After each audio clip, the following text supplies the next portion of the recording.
Hello sir, नमस्कार, good evening. कैसे हैं आप सभी लोग? और एक बार जुड़ेंगे। हमारी क्लास बिल्कुल एग्जैक्ट टाइम पर शुरू हो चुकी है। हमारी जो क्लासेस चल रही हैं, रेशियो प्रोपोर्शन, 3 क्लास हम लोगों ने डेमो क्लास यूट्यूब पर कराई थी।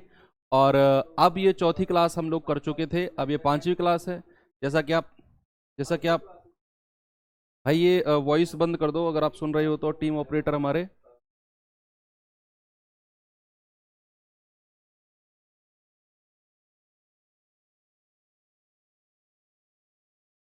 हाँ, ठीक है, अब ठीक है। तो एक बार सभी लोग जुड़ेंगे। Good evening, good evening. Okay, ये फॉन्ट बढ़ा देना है ना नवीन, ये फॉन्ट बढ़ा देना चैट का।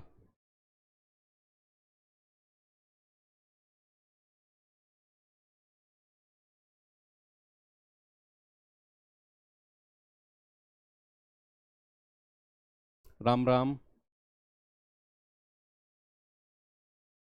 चलो, ठीक है। तो जैसा कि मैंने कहा कि हमारी जो क्लास होगी ना, एक सिस्टम में होगी कि हम अपनी क्लास का जो लेवल रखेंगे वो 0 से और थोड़ा सा अप अप अप अप, और हमारी क्लास ना हाई होती चली जाएगी।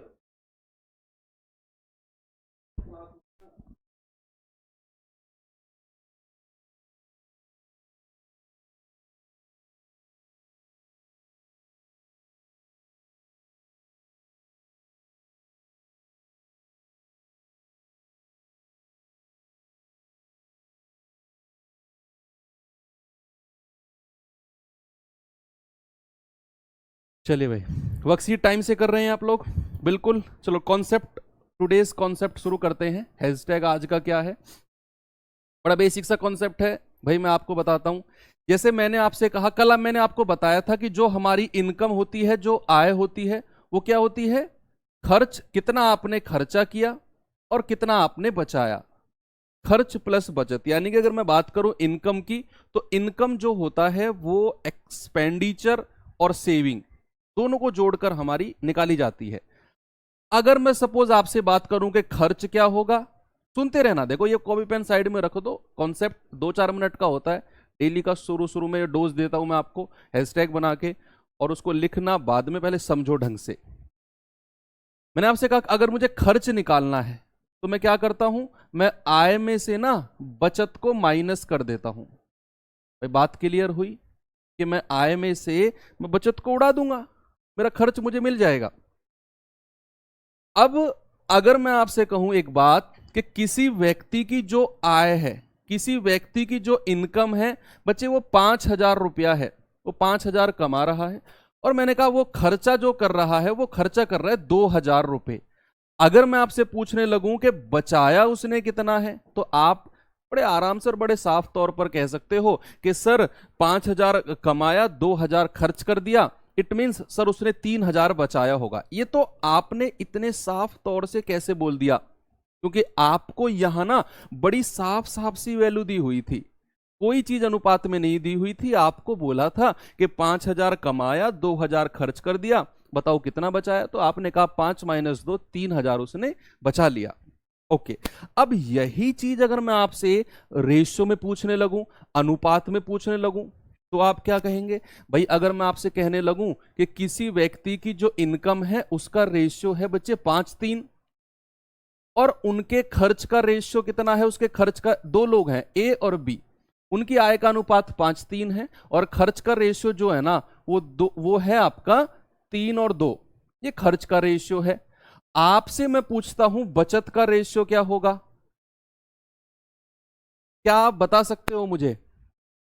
और कितना होगा ये भी आप बता दो। कि अगर मैं आपसे पूछूं बचत का रेशियो क्या होगा, यही चीज है जो हमें सीखनी है टुडेज कॉन्सेप्ट में।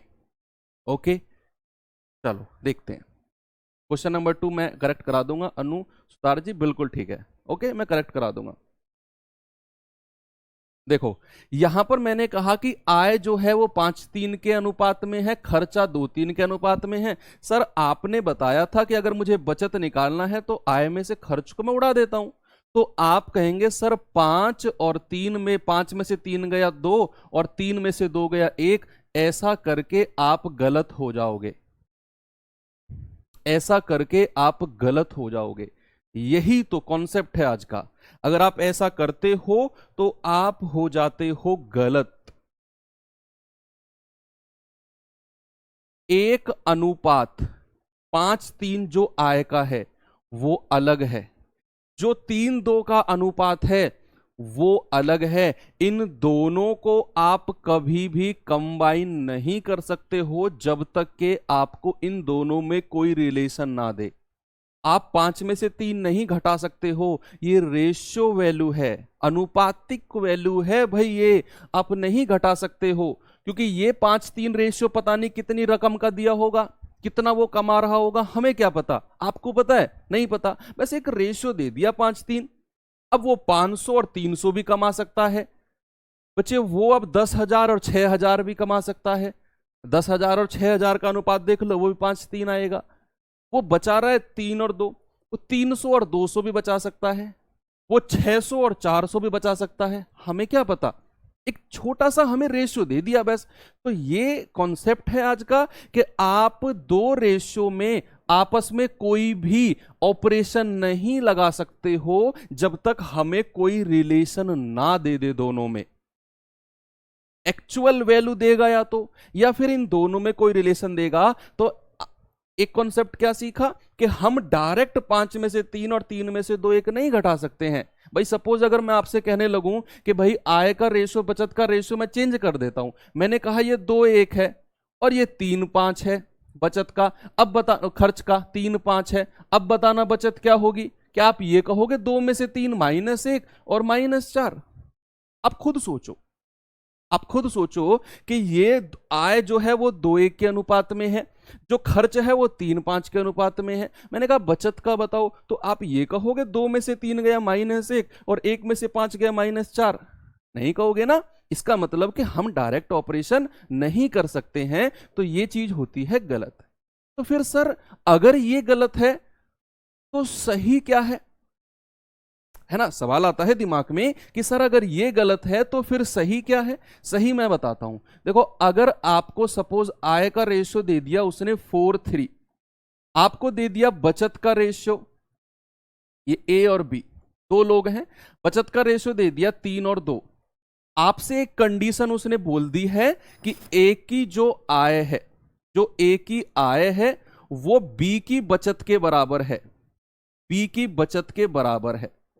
ये कंडीशन आपको सवाल में देगा, वो ऐसी कंडीशन वो आपको सवाल में देगा। देखो यहां रेशियो हमने थोड़ा सा गलत बनाया 1:2, क्योंकि एक्चुअल रेशियो नहीं है, ये भी गलत है। एक सेकंड रुकना, थोड़ा सा रेशियो ऐसा बनाए, यहां 1 और भाई इसको थोड़ा सा चेंज करता हूं मैं, है ना, ये इसको 8 कर लेते हैं और इसको कर लेते हैं 4 और इसको कर लेते हैं 5। अब ठीक है, नहीं इसको कर लेते हैं 11। अब करो, क्योंकि आप जब करोगे ना डबल डबल, हाँ अब ठीक है। अब आप बताओ, मैंने आपसे कहा कि जो ए की आय है बच्चा वो बी की बचत के बराबर है, ए की जो इनकम है वो बी की बचत के बराबर है, ऐसी कंडीशन वो आपको देगा। तब आप इन दोनों में वो ऑपरेशन लगाओगे। हम क्या करेंगे, मैंने मुझसे दिया गया है कि ए की जो आय है, आय का रेशियो ये रहा, बचत का ये रहा, ये इसके बराबर है। बच्चे ये दोनों इक्वल हैं, ये दोनों इक्वल हैं, ऐसा उसने बोला है कि जो ए की आय है बी की बचत के बराबर है। तो इन दोनों को अगर मैं बराबर करूंगा, ये तो 8 है और ये 4 है, तो 4 को 8 बनाने के लिए कितने से गुणा करूं। या फिर ऐसा भी कह सकते हो कि 8 और 4 का एलसीएम कितना होता है, एलसीएम वो होता है 8। ये तो 8 है ही एलसीएम के बराबर, और इसको अगर मैं एलसीएम के बराबर करूंगा तो 2 से गुणा कर दूंगा, तो ये आ जाएगा 2:8। अब हमारी जो कंडीशन सवाल में दी हुई थी बच्चे, वो हमने लगा दी कि ए की जो आय है वो बी की बचत के बराबर है, हमने इन दोनों को कर दिया। अब आप वो कंडीशन लगा सकते हो जो आप शुरू में लगा रहे थे और वो गलत हो रही थी। तो अगर मैं अब यहां आपसे, अगर ये बचत दी हुई है, चलो बचत दी हुई, अगर मैं आपसे कहूं खर्च, खर्च का रेशियो क्या है, तो आप 8 में से 2 घटाओगे 6, आप 11 में से 8 घटाओगे 3, यानी कि 3 एकम 3, 3 दूनी 6, 2 1 का आ गया रेशियो। That's it. बात क्लियर हुई है ना, कि हमें अगर दो रेशियो को आपस में जोड़ना हो या घटाना हो तो हम क्या करते हैं, हमें कुछ कंडीशन दी होगी इस टाइप की हमें कुछ कंडीशन दी होगी, ताकि हमें जैसे इन दोनों को बराबर करना था तो इन दोनों का एलसीएम होता है 8। एलसीएम ही क्यों लेते हैं, एलसीएम वो लीस्ट नंबर, न्यूनतम संख्या होती है जो दोनों संख्या से बराबर बराबर डिवाइड हो जाए।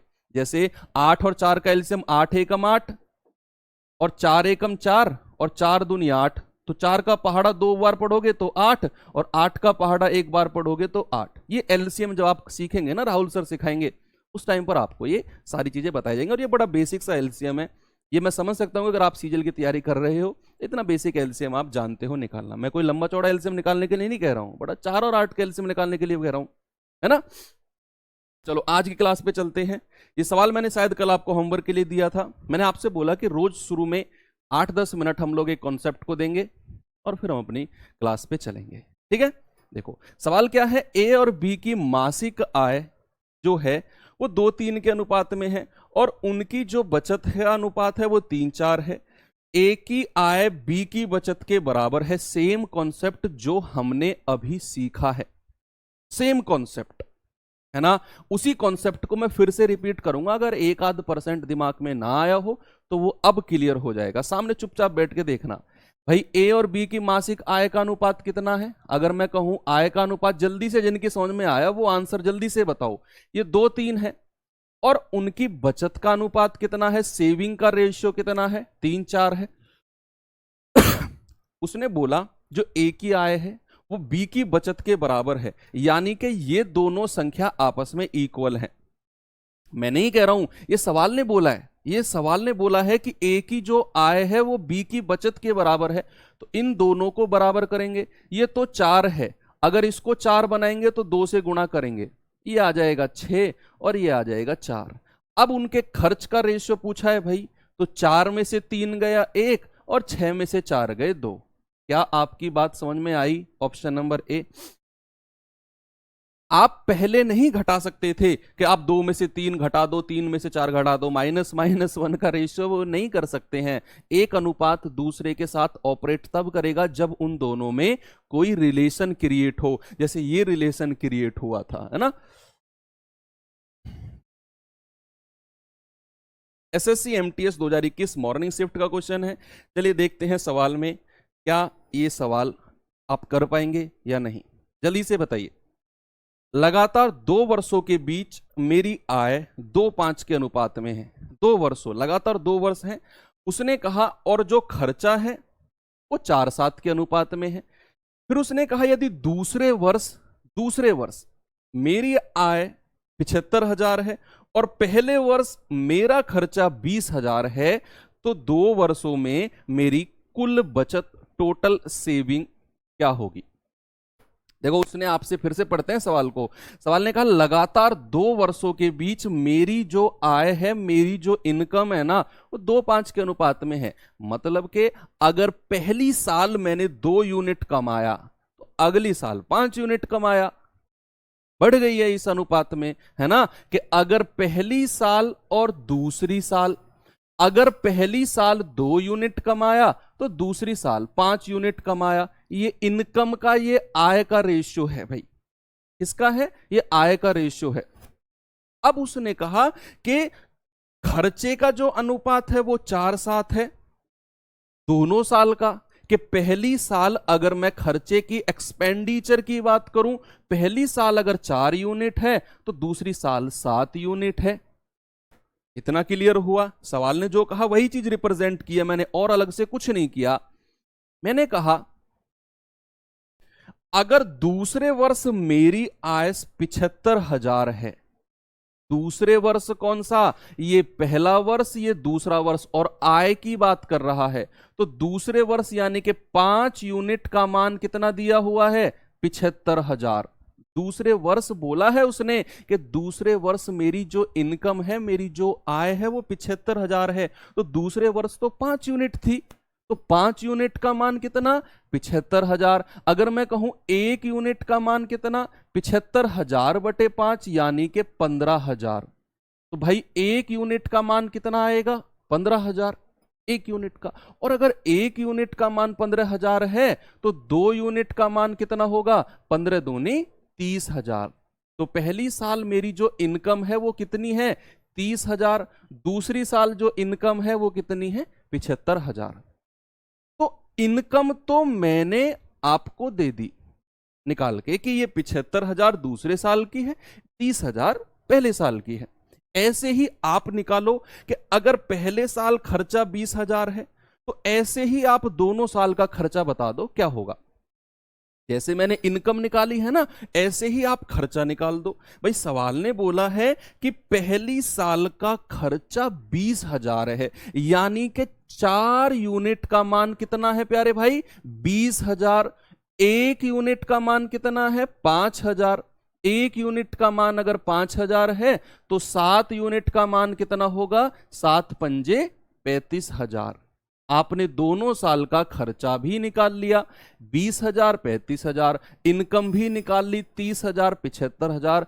क्या आप बचत नहीं निकाल पाओगे? यस और नो? क्या आप उनकी बचत का, अगर मैं आपसे पूछूं बचत है कितनी कितनी पैसों में, तो आप कहेंगे सर 30 में से 20,000 गए तो 10,000 यहां बचा लिया, और अगर 75,000 में से 35,000 गए तो सर 40,000 यहां का बचा लिया।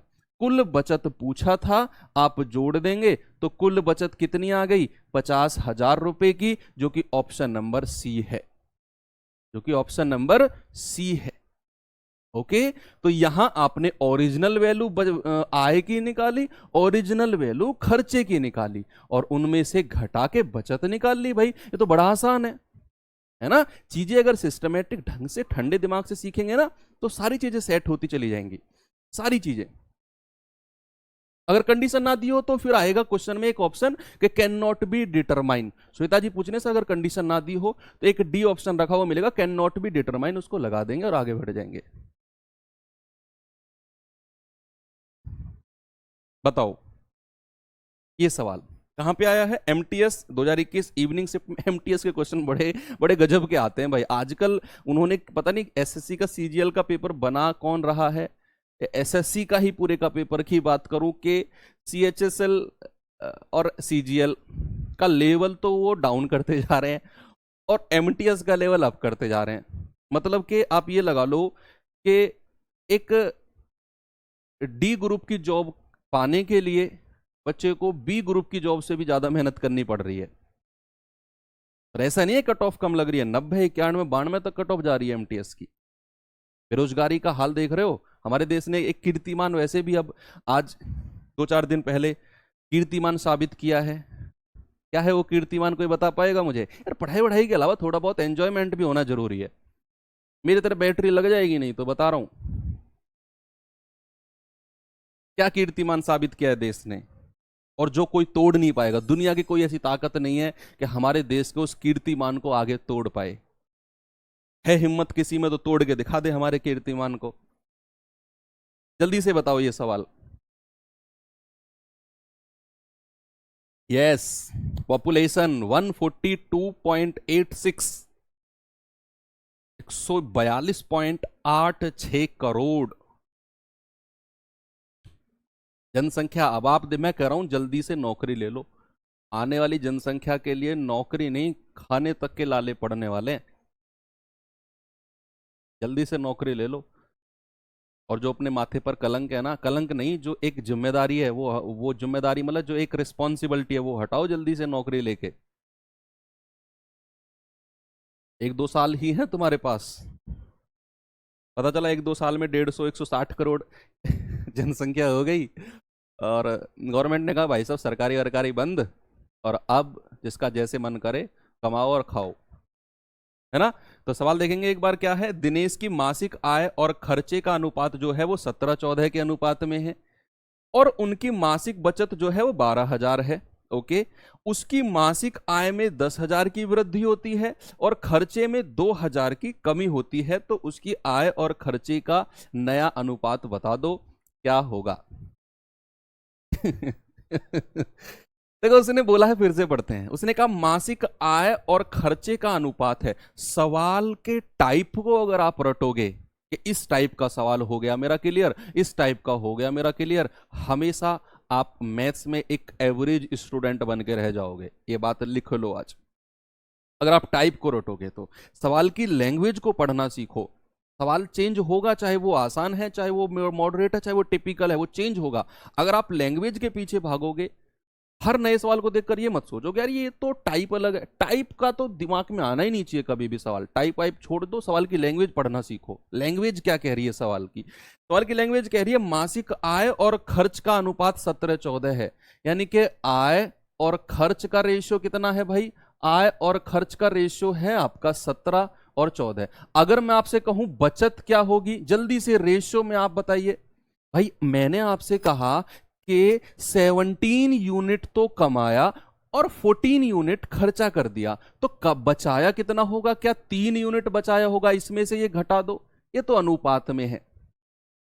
अनुपात में आपने बचत को भी निकाल लिया। ये मत कहना सर 3 कहां से आया। आय में से खर्च को घटाया तो 3 मिल गया। अब सवाल ने बोला कि भैया बचत तो 12,000 है, तो क्या तीनों वैल्यूज आप अलग अलग निकाल सकते हो जैसे पिछले सवाल में किया था, है ना? सवाल ने आपसे बोला कि भाई जो बचत है ना वो 12,000 है, यानी कि ये जो 3 यूनिट का मान है ना ये 12,000 रुपया है। और अगर 3 यूनिट का मान 12,000 है तो 1 यूनिट का कितना होगा? 12/3 यानी कि 4,000। एक यूनिट का मान कितना? 4,000।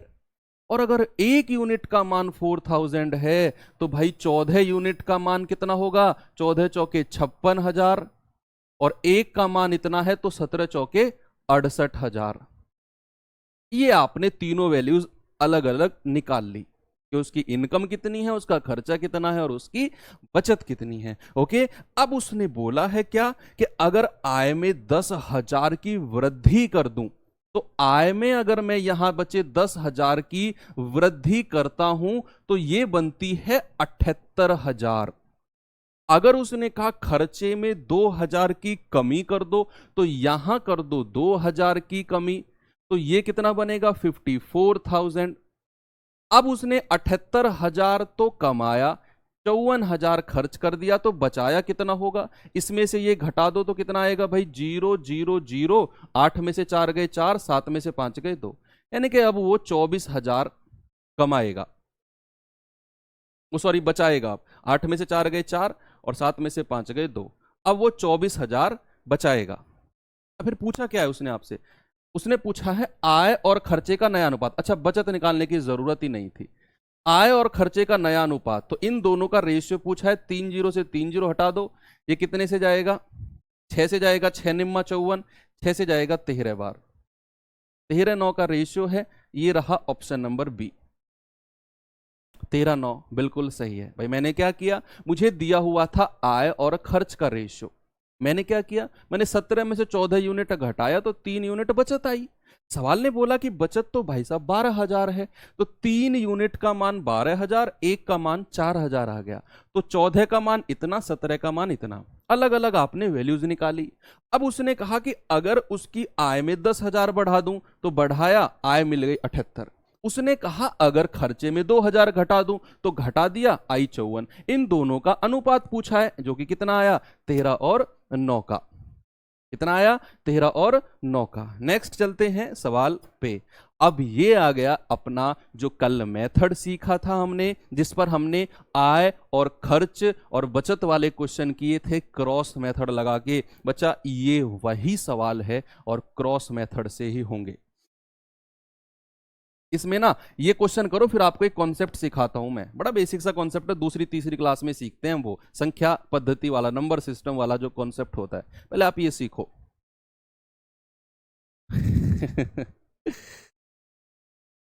बच्चे जो किताब आपकी कैंसिल हुई है ना, वो बहुत जल्दी अब आपके पास ना पहुंच जाएगी।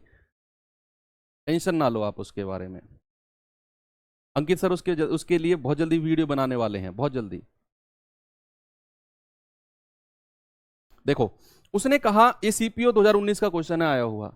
उसने कहा दो संख्याओं का अनुपात 3:5 के अनुपात में है। पहली संख्या में 8 और दूसरी में 7 जोड़ा गया है, तो अनुपात 2:3 हो गया। देखो एक अनुपात था, ये नए अनुपात में बदल गया। मैंने कल क्या सिखाया था? मैंने कहा था कि अगर एक अनुपात दूसरे में बदले तो हमेशा क्रॉस मेथड लगाते हैं। जी बिल्कुल ठीक है ना, कि अगर एक रेशियो दूसरे में चेंज हो हमेशा क्रॉस मेथड लगाएंगे। तो यहां पर उसने कहा, पिछले क्वेश्चन में आय और खर्च का रेशियो निकालना था। हाँ आय और खर्च का ही तो निकाला है बच्चे, है ना। अब एक बच्चा कह रहा है सर अगर कंडीशन, इसमें तो कंडीशन नहीं दी। अरे भाई कंडीशन की जरूरत ही नहीं है, जब मैंने ओरिजिनल वैल्यूज निकाल ली तो फिर कंडीशन की क्या जरूरत है। अगर मैं आपको सादा सादा बोल ही रहा हूं कि भाई आप 20,000 कमाते हो, 6,000 खर्च कर देते हो, तो बचाते कितना हो? आप डायरेक्ट कहोगे क्या? नहीं कहोगे, कह दोगे ना कि सर 14,000 मैंने बचाया। कोई कंडीशन की जरूरत नहीं है अगर ओरिजिनल वैल्यू दे दूं तो मैं।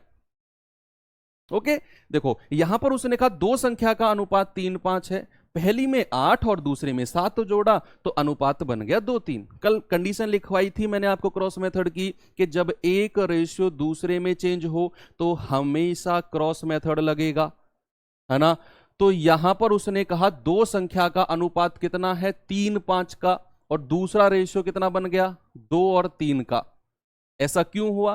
क्योंकि पहली संख्या में तो उसने 8 जोड़ा है और दूसरी संख्या में उसने 7 जोड़ा है। तो यहां पर तो उसने 8 जोड़ा और यहां पर उसने 7 जोड़ा। क्रॉस मेथड लगाओ, आपका आंसर बड़ी स्पीड से आपके पास दौड़ता हुआ आएगा। कैसे? यहां पर अगर मैं क्रॉस मेथड लगाऊं तो 3 तिया 9, यहां पर अगर करें तो 5 दूनी 10, डिफरेंस कितना? 1। यहां पर अगर करें तो 7 दूनी 14, 8 तिया 24, डिफरेंस कितना? 10।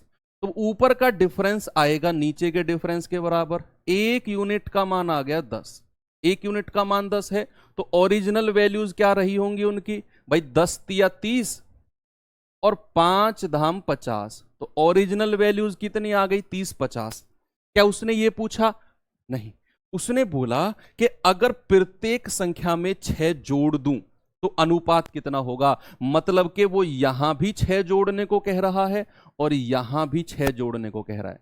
तो ये संख्या हो जाएगी 36 और ये संख्या हो जाएगी 56। आपको रेशियो बताना है प्यारे भाई 36 और 56 का। 4 नाम 36, 4 से जाएगा 14 बार। आपका रेशियो कितना आ गया? 9:14। That is option number D.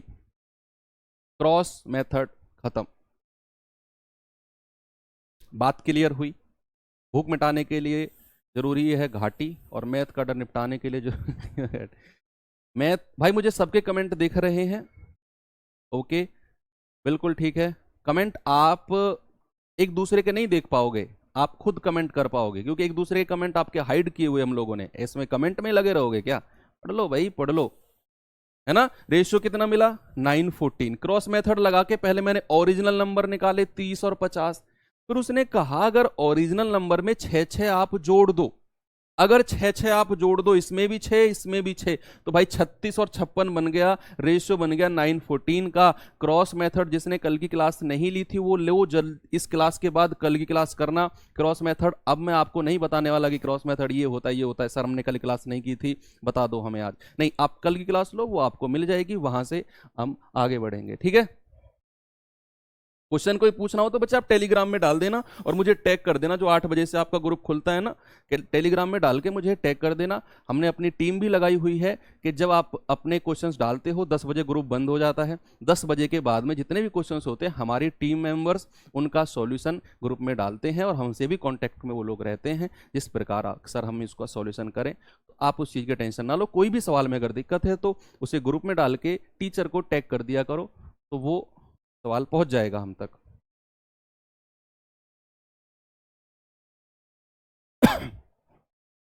खत्म होने के बाद पूरे चैप्टर के क्वेश्चंस वर्कशीट में दे दिया करना। हाँ ठीक है ओके। देखो दो संख्याओं का अनुपात इतना है। अब मैं आपको बताता हूं कुछ कॉन्सेप्ट नया। मैंने आपसे कहा बच्चे 6 और 4 का डिफरेंस कितना है। डिफरेंस की बात कर रहा हूं, डिफरेंस सिखा रहा हूं। अगले कितना टाइम हो रहा है? 9:30, 19:35 तक मैं आपका डिफरेंस क्लियर कर दूंगा। क्या डिफरेंस कैसे निकालते हैं, कभी गड़बड़ नहीं करोगे। मैंने कहा 6 और 4 ये दोनों प्लस के हैं। डिफरेंस कितना है? डिफरेंस का मतलब कल मैंने आपको सिखाया था कि बड़ी संख्या में से छोटी संख्या घटाते हैं। जब भी मैं आपसे कहूँ ना हैशटैग कॉन्सेप्ट की बात करूं, पेन को साइड में रख दिया करो और टोटल फोकस बोर्ड पे रहना चाहिए आपका। अगर मैथ सीखना चाहते हो तो जो मैं कह रहा हूं वो करते रहो टिल लास्ट क्लास, आपके अंदर एक अलग बदलाव होगा। नेगेटिव सोचोगे, नेगेटिव बोलोगे, सामने वाले पर आपकी नेगेटिविटी बोलने से, नेगेटिविटी सोचने से कोई फर्क नहीं पड़ेगा। आपका अपना जो अंतर्मन है ना वो परेशान हो जाएगा। हमेशा पॉजिटिव सोचो, पॉजिटिव बोलो, पॉजिटिव रहो, हमेशा कोशिश करो कि यही चीज फॉलो की जाए। मैंने कहा +6 और +4 का डिफरेंस होता है बड़ी संख्या में से छोटी संख्या को माइनस करना। यहां मैंने देखा सर 6 में से 4 गया, आया 2, डिफरेंस है सर प्लस का 2। अगर मैं आपसे कहूं कि सर 3 और 9 का डिफरेंस कितना है, जल्दी से आप मुझे बताइए। मैंने कहा इन दोनों का डिफरेंस। सर ये बड़ा आसान है, क्या पढ़ा रहे हो ये? अभी मैं जिस पॉइंट पर जाना चाह रहा हूं वहां पहुंचूंगा मैं, अभी रुको। मैंने कहा कि प्लस का 3 और प्लस के 9 का डिफरेंस कितना है। डिफरेंस मतलब होता है हमेशा बड़ी संख्या में से छोटी संख्या को घटाया जाता है, हमेशा बड़ी संख्या में से छोटी संख्या को माइनस किया जाता है, वही डिफरेंस है। चाहे बेशक पहले छोटी हो बाद में बड़ी हो, डिफरेंस ऑलवेज के बड़ी संख्या में से छोटी संख्या को घटाएंगे। 9 में से 3 यानी कि डिफरेंस आएगा 6। अब थोड़ा सा मैं कहानी को चेंज करता हूं, थोड़ा सा चेंज करता हूं मैं कहानी को। मैंने क्या कहा? मैंने कहा अगर माइनस का 2 और माइनस के 6 इनका डिफरेंस क्या है, इनका डिफरेंस क्या है, जल्दी से आप मुझे बताएंगे। अगर मैं इनका डिफरेंस आपसे पूछूं माइनस, ये जो बहुत सेकंड क्लास और फर्स्ट क्लास वाले बच्चों के कॉन्सेप्ट में सिखाता हूं ना, यही हैं जो गड़बड़ कराते हैं एग्जाम्स में।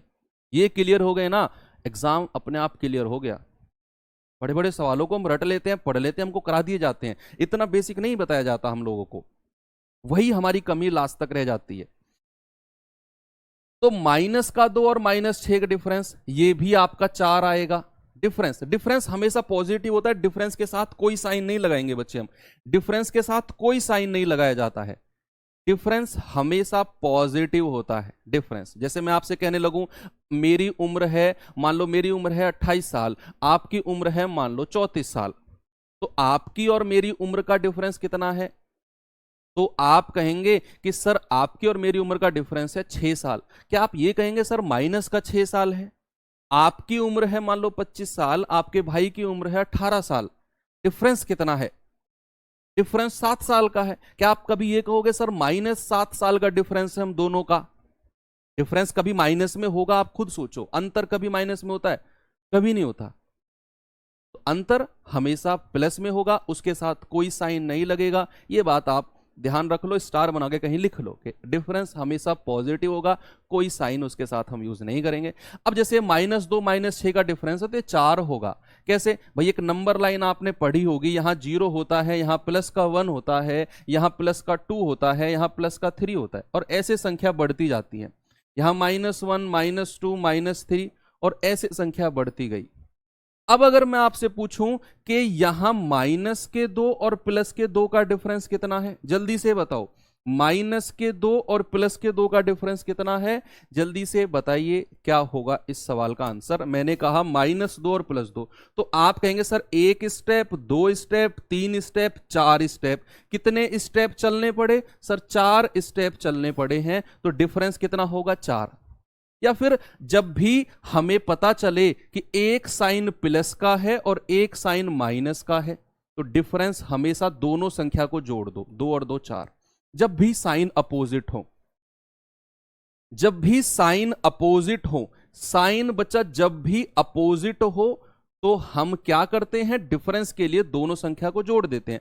अब जैसे मैंने आपसे पूछा कि -3, भाई मेरा सवाल आपसे है कि -3 और प्लस के 4 का डिफरेंस क्या होगा?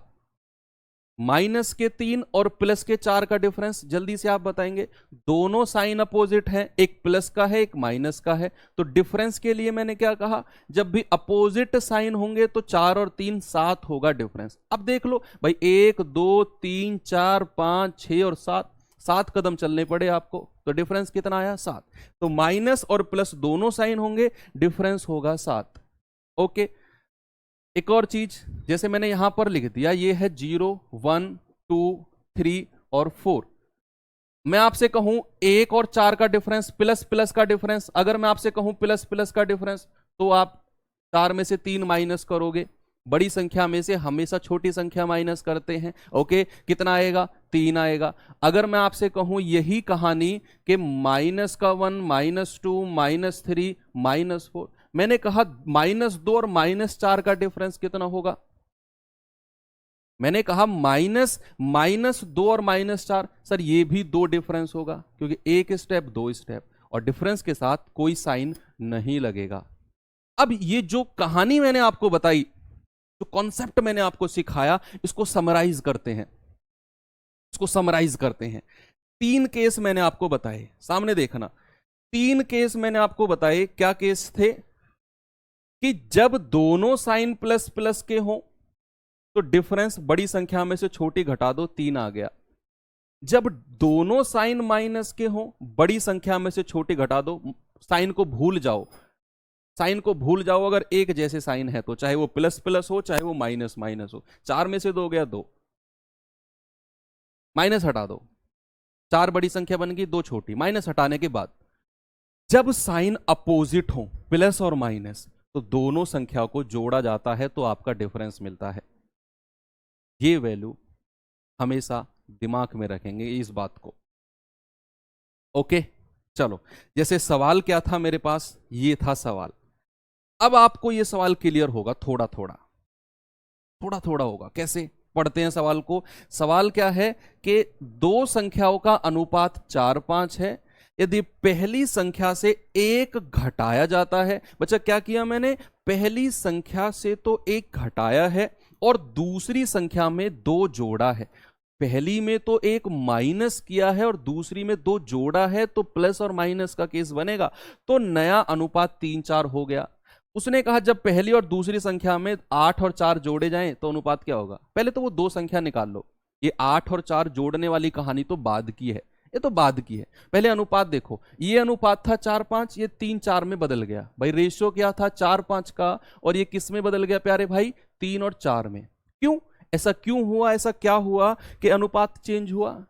सर ये हुआ कि पहली संख्या में 1 घटाया गया, माइनस का 1, दूसरी संख्या में 2 जोड़ा गया, प्लस का 2। यही कहानी हुई है कि नहीं हुई है? हाँ, यही हुई है। अब आप क्रॉस मल्टीप्लाई कर दो भाई, ये आएगा 4 चौके 16 और 3 पंजे 15, डिफरेंस कितना? 1। ये आएगा 3 दूनी 6 प्लस का और 4 एकम 4 माइनस का, डिफरेंस कितना है? भूल मत जाना, साथ निभाना, भूल मत जाना। डिफरेंस कितना है? -4 और +6 का। सर डिफरेंस आएगा 10। कॉन्सेप्ट भूले क्या कि माइनस और प्लस का डिफरेंस हमेशा जुड़ता है ना? तो यहां माइनस का क्यों आया? क्योंकि एक संख्या घटाई गई है पहली में से, दूसरे में 2 जोड़ा गया है।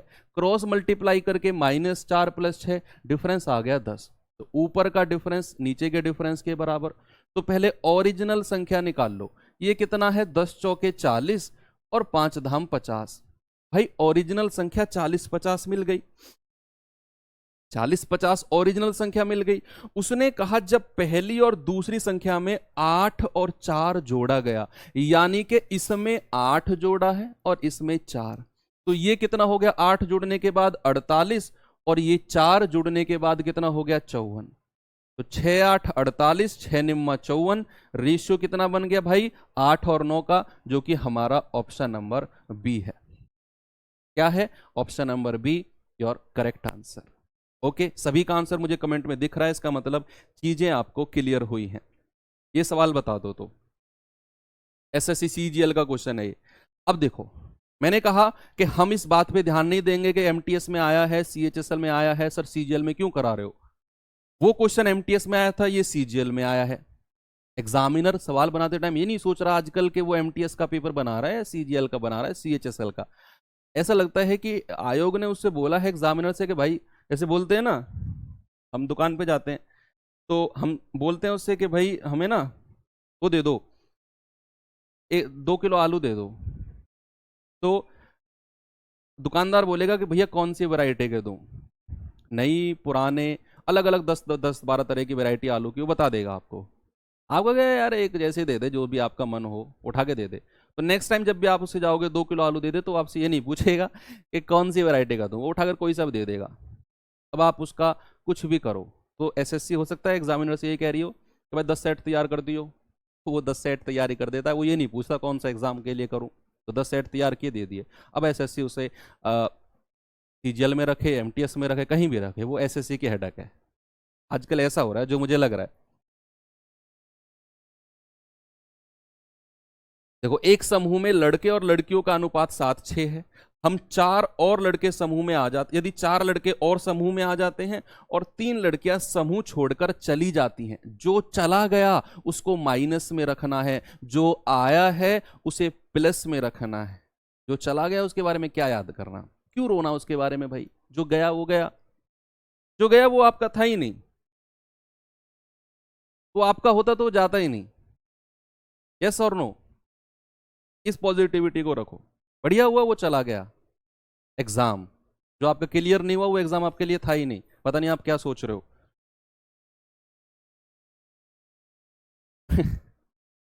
करो जल्दी से इसका आंसर बताओ। देखो हुआ क्या, जब 4 लड़के समूह में आ गए और 3 लड़कियां समूह छोड़कर चली गई, जो गया वो माइनस, जो आया वो प्लस, है ना। और लड़के और लड़कियों की संख्या का अनुपात 4:3 हो गया। आंसर आप लोगों से चाहिए मुझे, और मिल भी रहा है मुझे, कमेंट बॉक्स भर के मिल रहा है आंसर 104। चलो देखते हैं भाई, बॉयज और गर्ल्स का रेशियो कितना है। सवाल ने आपसे बोला है बॉयज एंड गर्ल्स का रेशियो है सर 7 और 6, और दूसरा अनुपात क्या बन गया 4:3 का। क्यों, ऐसा क्यों हुआ? ऐसा हुआ इसलिए कि 4 लड़के ग्रुप में आ गए हैं, 4 लड़के ग्रुप में आ गए हैं तो प्लस का 4, और 3 लड़कियां ग्रुप छोड़कर चली गई हैं तो माइनस का 3। क्रॉस मल्टीप्लाई करिए, 7×3 = 21 और 6×4 = 24। डिफरेंस कितना है जी 3 का। यहां करेंगे 4×3 = 12 माइनस का, 4×3 = 12 प्लस का। भाई प्लस और माइनस का डिफरेंस जीरो मत कर देना, गलत हो जाओगे। प्लस और माइनस का डिफरेंस हमेशा जोड़ता है 24। 3 यूनिट का मान 24, तो 1 यूनिट का मान कितना 8। आपसे क्या पूछा है, आपसे पूछा है आरंभ में समूह में लड़के और लड़कियों की कुल संख्या का अनुपात। तो कुल संख्या का अनुपात कितना है, ये है 7 और 6, टोटल कितना है 13 यूनिट। 1 यूनिट का मान 8, तो 13 यूनिट का मान कितना 13 × 8, तो कितना आंसर आ गया 104। तो शुरुआत में संख्या कितनी थी 104, that is option number D. 91 क्यों बोल रहे हो भाई, 91 क्यों बोल रहे हो? 1 यूनिट का मान 7 थोड़ी आएगा, 12 और 12 24 होता है, 3 8 24 होता है, 104 आएगा। ओके, चले नेक्स्ट आ जाओ। नेक्स्ट क्वेश्चन पे चलते हैं। सीपीओ 2019 का क्वेश्चन है। चेंज हुआ, थोड़ा सा चेंज हुआ।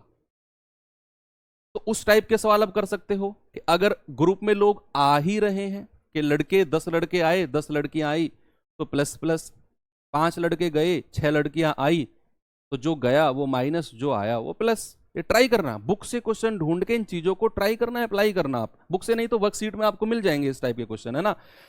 सवाल है, एक राशि ए बी सी के बीच 9 6 11 के अनुपात में वितरित की जाती है। यदि ए सी को अपने हिस्से से 500 रुपए दे देता है, तो ए बी सी के हिस्से का अनुपात 4 3 6 हो जाता है। तो शुरुआत में बी और सी का कुल हिस्सा कितना था। जैसे सवाल को पढ़ते हैं फिर भाई, ए बी और सी। सवाल ने बोला इनके बीच में जो पैसा है ना, वो 9 6 और 11, 9 6 और 11 के अनुपात में बांटा जाता है, 9 6 और 11 के अनुपात में बांटा जाता है। यदि ए सी को अपने हिस्से से 500 रुपए दे देता है, ए जो है वो सी को 500 रुपए दे देता है, बी का कोई जिक्र नहीं है, ए ने सी को दिए हैं, बी इस केस से अलग है। तो ए ने सी को 500 रुपए दिए हैं, तो ए बी सी का अनुपात 4 3 6 हो गया। अब कितना हो गया 4 3 6। बच्चे क्या एक बात बताओ, जो अनुपात 9 6 11 था, जो अनुपात 9 6 11 था, वो अनुपात 4 3 6 में बन गया। क्यों, क्या हुआ ऐसा? क्या हुआ ऐसा कि ये अनुपात इसमें चेंज हो गया? सर हुआ ये कि ए ने सी को 500 रुपए दिए हैं, ए ने सी को 500 रुपए, क्या बी की जो रकम है वो कभी चेंज होगी? बी को किसी ने रुपया दिया नहीं, बी ने किसी को रुपया दिया नहीं, कोई लेन देन नहीं है, तो क्या बी का अनुपात दोनों में बराबर होगा? यस और नो? बी का कोई लेना देना नहीं है ए और सी से, ए और सी ने आपस में कोई लेन देन किया है। बी भाई साहब मैं अलग हूं, मुझे ना तो किसी से लेना है ना किसी को देना है, तो मैं दोनों में सेम रहूंगा, तो दोनों अनुपात में क्या बी को हम सेम करेंगे? लेन देन ए और सी में हुआ है तो बी को करिए सेम। तो यहां ये 6 है, ये 3 है, इसको भी 6 बना लीजिए 2 से गुणा करके, तो ये भी 2 से गुणा होगा, ये भी 2 से गुणा होगा, ये बन जाएगा 8, ये बन जाएगा 6 और ये बन जाएगा 12। क्या बी भाई साहब बराबर हो गए? ना तो किसी से लेना है ना किसी को देना है, तो दोनों में बराबर होगा। अब देखो ए के पास, ए ने क्या किया, सी को 500 रुपए दिए हैं, तो ए के पास कुछ कम होगा भाई। ए अगर सी को 500 देता है तो ए के पास 500 रुपए की कमी होगी, और सी अगर 500 रुपए ले लेता है तो सी के पास 500 रुपया एक्स्ट्रा हो जाएंगे। इतनी मोटी सी बात क्लियर हुई कि ए अगर सी को 500 रुपए दिया तो ए के पास तो कमी हो गई, और सी ने अगर 500 रुपए लिया तो सी के पास बढ़ोतरी हो गई। तो ए के 9 से 8 कितने रेशियो की कमी हुई है? 1 की। देखना एक चीज अपने आप सेट होगी, 11 से 12, यहां तो +1 हुआ है और यहां -1 हुआ है, अपने आप सेट होंगी चीजें कि यहां ये 9 से 8 हुआ क्योंकि यहां 500 रुपया ए ने दिए हैं, ए का कुछ कम होगा, कितना? 1 यूनिट, और जो यहां पर कम हुआ है वही यहां पर बढ़ जाएगा 11 से 12। तो क्या आप कह सकते हैं 1 यूनिट का मान 500? भाई यही 1 यूनिट तो एक्सचेंज हुआ है, यही 1 यूनिट तो एक्सचेंज हुआ है कि नहीं, है ना? तो यहां 1 यूनिट का मान 500। सवाल ने कहा शुरुआत में बी और सी का हिस्सा कितना था? शुरुआत में कितना था? 6 और 11, 17 यूनिट का मान, यानी कि 17 गुणा 500। एक बच्चा कह रहा है कि सर हमने बी को बराबर क्यों किया? अभी मैं बताता हूं हमने बी को बराबर क्यों किया। आपका नाम है मान लो मोहित, आपके दोस्त का नाम है सोहित, मेरा नाम है दीपक। सोहित मुझे देता है 1000 रुपया, हम तीनों के पास मान लो 2-2 हजार रुपया, मेरे पास भी, मोहित के पास भी, सोहित के पास भी। सोहित मुझे 1000 रुपया दे देता है, मेरे पास कितने रुपए एक्स्ट्रा हो गए? 1000। सोहित के पास कितना कम हुआ? 1000 रुपया कम हो गया। आपका पैसे पर कोई फर्क पड़ा? आप इतने कंजूस हो, आपके पास शुरू में भी 2000 थे, अब भी 2000 है, आपके पैसे पर शुरुआत से लेकर अब तक कोई फर्क हुआ? आपसे मैंने मांगे पैसे? नहीं मांगे। आपने किसी से मांगे पैसे? नहीं मांगे। तो फिर आपका पैसा तो उतना का उतना ही रहेगा। तो बी ने ना तो किसी को दिए ना किसी से मांगे, तो बी का पैसा बराबर किया है मैंने। ये 6 था, इसको 2 से गुणा करके 6 बनाया है, इसीलिए, है ना? अब ये तो हो गया बेसिक। लेकिन बच्चा अगर हम एक बात करें, एक मेथड है उसका नाम है छोटा चाकू, बोलता हूं, बच्चे बड़ा फेमस कर चुके हैं उसको। छोटा चाकू मतलब कि जब कभी राजा महाराजा लड़ते थे, बड़ी बड़ी तलवारों से लड़ते थे, है ना? आपने मूवीज में देखा होगा। लेकिन कभी कभी वो क्या करते थे, वो पैरों के नीचे जूते वूते में या फिर यहां पर एक छोटा सा चाकू रखते थे, किसी को मारना होता था उसको मार देते, तलवार नहीं निकालते थे वो। हॉलीवुड मूवीज में आपने देखा होगा। तो छोटा चाकू का मतलब है कि हम अपनी तलवार को ना निकालें, छोटा चाकू निकालें और उसी से ही सवाल की काटाबेटी कर दें, उसको बोलते हैं छोटा चाकू। छोटा चाकू यानी कि उसको बोला मैंने डिविजिबिलिटी रूल भी हो सकता है, वो यूनिट डिजिट भी हो सकता है, वो रिमाइंडर थ्योरम भी हो सकता है। छोटा चाकू है ये, है ना? तो यह छोटा चाकू ने क्या कहा कि हमने लास्ट में देखा बी और सी का कुल हिस्सा कितना है। हमसे पूछा गया बी और सी का कुल हिस्सा कितना है, तो बी और सी का कुल हिस्सा तो 11 और 6 17 यूनिट है भाई। बी और सी का कुल हिस्सा तो 17 यूनिट है, और 17 यूनिट है तो मेरा जो आंसर है वो 17 का मल्टीपल होना चाहिए। ने बी और सी पूछा, मैंने बी और सी देखा 11 और 6 17, यानी कि मेरा आंसर 17 का मल्टीपल होना चाहिए। और 17 का मल्टीपल केवल यही है, ये भी नहीं है, ये भी नहीं है, ये भी नहीं है, तो मेरा आंसर शुरू में ही छोटे चाकू से खत्म हो गया, है ना? सी और ए इसका डिफरेंस एक नहीं होता तो बच्चे होता, और इसे होना पड़ेगा। अनीश कुमार भाई इसको होना पड़ेगा, क्योंकि जितना पैसा यहां कम हुआ है उतना पैसा यहां बढ़ा है। इसको बराबर, ये -1 है तो इसको +1 होगा। आप किसी भी सवाल को उठाकर देख लो, कॉमन सेंस की बात है। जितना उसके पास से कम हुआ दूसरे के पास उतना बढ़ेगा। ये रेशियो आपको अरेंज करके इसी हिसाब से मिलेगा, है ना। चलो चले नेक्स्ट, इस पे आओ। इस सवाल को देखिए, सीपीओ 2020 इवनिंग शिफ्ट का क्वेश्चन है। कैसे इस सवाल को हम करें?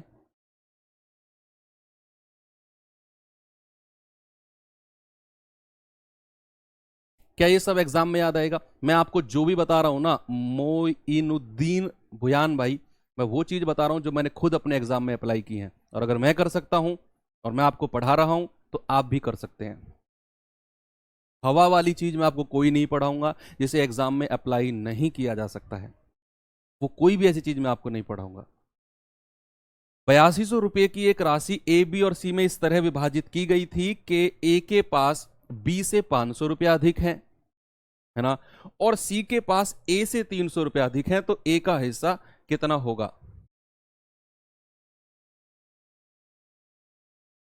बताओ कितना होगा जी। 17 का मल्टीपल दो ऑप्शन में होता तो छोटा चाकू अंदर करके बड़ी तलवार निकालते, मतलब छोटा चाकू अंदर करके और फिर हम बड़ी तलवार यानी कि अपना सॉल्यूशन करते। अगर एक बच्चा कह रहा है सर अगर दो ऑप्शन होते तो छोटा चाकू अंदर ऐसे कर लेते, हम नहीं निकालते उसको, फिर बड़ी तलवार निकालते। बताओ 8200 रुपए हैं बच्चे, कितने रुपए हैं? 8200 रुपए हैं। ये छोटा चाकू ये मत कहना कि सर ये हर जगह अप्लाई क्यों नहीं, ये तो जस्ट आपकी ना फैक्टर ऑफ सेफ्टी होता है। फैक्टर ऑफ सेफ्टी यानी पूरा काम ना करना पड़े और सांप भी मर जाए लाठी भी ना टूटे, वो वाला काम है। लेकिन सांप ही अगर ऐसा आ गया अजगर के लाठी से कोई फर्क नहीं पड़ रहा है तो भैया फिर तो उसका कुछ और जुगाड़ करना पड़ेगा, है ना। ये तो छोटा सा मैंने आपको जुगाड़ बताया है, इसको साइड में रखो और लगा के देखो। इंडिया है जुगाड़ के ऊपर जी रहा है तो जुगाड़ आना चाहिए। देखो 8200 रुपए को ए बी सी के बीच इस तरह से विभाजित किया गया कि ए के पास बी से 500 रुपया ज्यादा है। हमें नहीं पता बी के पास पैसा कितना है, लेकिन ए के पास बी से 500 रुपया ज्यादा है और सी के पास ए से 300 रुपया ज्यादा है। तो किसी का पैसा हमें कुछ मानना पड़ेगा। तीनों के पास जो टोटल है वो 8200 रुपए है और ए के पास बी से 500 रुपया ज्यादा है। अगर मैं बी का पैसा कुछ मान लूं,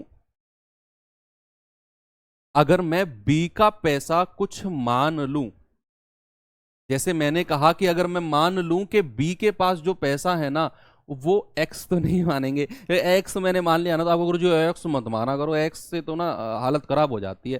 दोनों तरफ से मारे जाते हैं, एक तो एक्स के सवाल हमें बुरे लगते हैं, एक हमें एक्स भी बुरा लगता है, दोनों तरफ से मारा जाता है। तो एक्स मत माना करो, इसलिए कुछ और मान लेते हैं। मैंने मान लिया बी के पास जो पैसे हैं ना वो R रुपए हैं। आर तो मान सकते हैं, अब किसी का नाम आर से शुरू, किसी के एक्स का नाम आर से शुरू हो रहा होगा तो भाई मैं जिम्मेदार नहीं हूं, पहले ही बता रहा हूं, है ना। मैंने कहा बी के पास पैसे मान लो आर। अब उसने कहा कि जो ए के पास पैसे हैं वो बी से 500 रुपया अधिक है। ए के पास जो पैसा है वो बी से 500 रुपया अधिक है, यानी कि अगर मैं ए के पास पैसा पूछूं तो वो आएगा आर प्लस 500। ए के पास पैसा कितना आएगा? आर प्लस 500, बी से 500 रुपया ज्यादा। और सी के पास जो पैसा है वो ए से 300 रुपया अधिक है। भाई ए के पास तो ये पैसा था, अगर मैं सी के पास पैसा पूछूंगा तो वो आएगा ए से 300 अधिक। ए का कितना है? आर प्लस 500, और इससे भी कितना अधिक? 300 अधिक। इससे भी कितना अधिक? 300 अधिक। तो सी के पास कितना पैसा होगा? R plus 800। कितना होगा? R plus 800। यानी कि बी के पास इतना पैसा, ए के पास इतना पैसा और सी के पास इतना पैसा। अब आप इन तीनों को जोड़ के 8200 के बराबर कर दो। एलजेब्रा में तो सब कुछ एक्स से शुरू होता है भाई। एलजेब्रा ना सख्त लौंडा है, उसका कोई एक्स नहीं है, तो उसे एक्स लेने से कोई दिक्कत नहीं है, एक्स मानने से कोई दिक्कत नहीं है उसको, इसीलिए, है ना। तो यहां अगर मैं तीनों को जोड़ दूं a प्लस बी प्लस सी तो वो 8200 के बराबर हो जाएगा। बच्चे आप तीनों को जोड़ो, यहीं पे जोड़ लो। देखो आर आर और आर कितना होगा? 3R। प्लस यहां जोड़ेंगे तो 500 और 8 5 1300। यस भाई मैंने इन तीनों को जोड़ा है, इन तीनों को जोड़ा है तो आर आर आर 3R 500 800 1300 किसके बराबर है? 8200 के बराबर। तो 3R किसके बराबर होगा? 8200 में से 1300 घटाएंगे, 12 में से 3 गए 9 और 7 में से 1 गया 6। तो R कितना आ गया? 3 दूनी 6 3 तिया 9। R की वैल्यू आ गई 2300। 2300 रुपए आर की वैल्यू आ गई। कितनी आ गई? 2300 रुपए। अब उसने बोला क्या? उसने कहा कि ए का हिस्सा कितना है। भाई ए का तो ये रहा R प्लस 500, आर आपने 2300 निकाला है तो ए कितना हो जाएगा? 2300 प्लस 500 यानी कि 2800 रुपया। आपका आंसर है ऑप्शन नंबर ए। क्लियर है? ओके बिल्कुल सही है। नेक्स्ट कुछ कुछ ऐसा ही है, कुछ कुछ ज्यादा नहीं, थोड़ा सा सिमिलर है उसी के ही। देखो जल्दी से क्या आप इसे कर सकते हैं?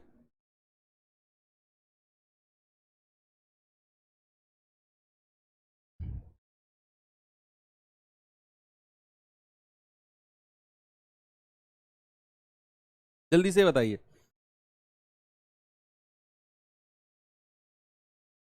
एक बच्चा कह रहा है सर इसमें टोटल रेशियो क्या इक्वल नहीं कर सकते? बच्चे कर सकते हो आप, वही कहानी तो है भाई। एक कह रहा है कि सर टोटल रेशियो क्या इक्वल नहीं होगा? भाई वही तो कहानी है, देख लो पहले इसे देख लो। एक बच्चा बहुत देर से कमेंट किए जा रहा है। आप इसका टोटल देखो, 11 9 20 और 6 26 और 6 और 4 10 3 13। टोटल पैसा तो दोनों केस में बराबर रहेगा, दोनों केस में सेम रहेगा टोटल पैसा। ये 26 है, ये 13 है, तो इसको भी 26 बना लो। तो अब भी तो 2 2 से मल्टीप्लाई हुई भाई, बात कहानी तो वही आगे रुक गई। बस वैसे भी तो हो गया, टोटल पैसा सेम है क्योंकि आपस में एक्सचेंज किया है उन्होंने। ये करो सवाल। इसको इसमें क्या दिक्कत है? देखो मैं फिर से देख बताता हूं आपको। 8200 रुपए हैं, ए बी सी में बांटने हैं और इस प्रकार बांटने हैं कि ए को जो पैसा मिलेगा वो बी से 500 रुपया ज्यादा है। बी को कितना है हमें नहीं पता, बी से 500 रुपया ज्यादा है ए को, और जो सी को मिलेगा वो ए से 300 रुपया ज्यादा है। अब हमें थोड़ी समझदारी से किसी को कुछ मानना है। अब दिमाग में कंफ्यूजन आया, सर आपने बी को ही क्यों माना? ए को भी तो मान सकते थे, सी को भी तो मान सकते थे, बी को क्यों माना? ये सवाल है। हमने बी को इसीलिए माना क्योंकि भैया बी को अगर आप मानोगे तो उसमें प्लस 500 करना पड़ेगा तो ए मिल जाएगा,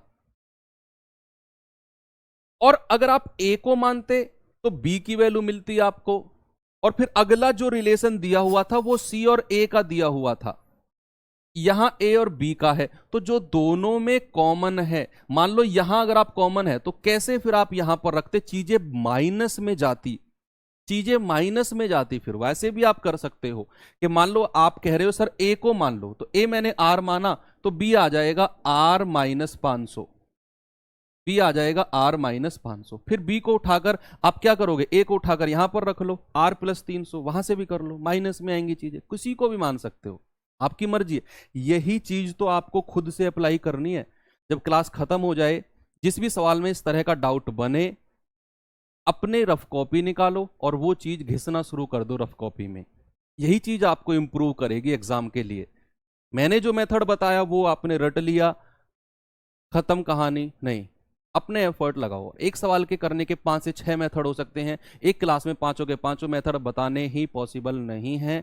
इसीलिए जो बेस्ट होता है टीचर आपको वही बताता है जो अप्लाई किया जा सकता है, बाकी स्टूडेंट खुद से उन्हें अप्लाई करते हैं। ठीक है, चलो ये सवाल करेंगे। सवाल पे आइए, क्या है? 3780 की राशि को ए बी सी के बीच इस प्रकार बांटा जाता है कि उनके शेयरों में से अगर मैं 130 150 200 रुपए कम कर दूं, इतने इतने पैसे कम कर दूं, तो जो पैसा बटा वो 5 2 और 4 के अनुपात में है। तो सी का मूल हिस्सा कितना है ये आपने बताना है। सी का मूल हिस्सा कितना है ये आपने बताना है, और ये हो जाएगा आपका सी। छोटे चाकू से हो गया क्या? बताना जल्दी से बच्चे। नहीं, ये नहीं होगा, क्योंकि भैया यहां पर हम 4 का मल्टीपल नहीं देख सकते, उसने मूल हिस्सा पूछा है। मूल हिस्से के लिए तो ये संख्या भी जोड़नी पड़ेगी। अब पढ़ो पहले सवाल को, फिर मैं आपको एक्सप्लेन करता हूं।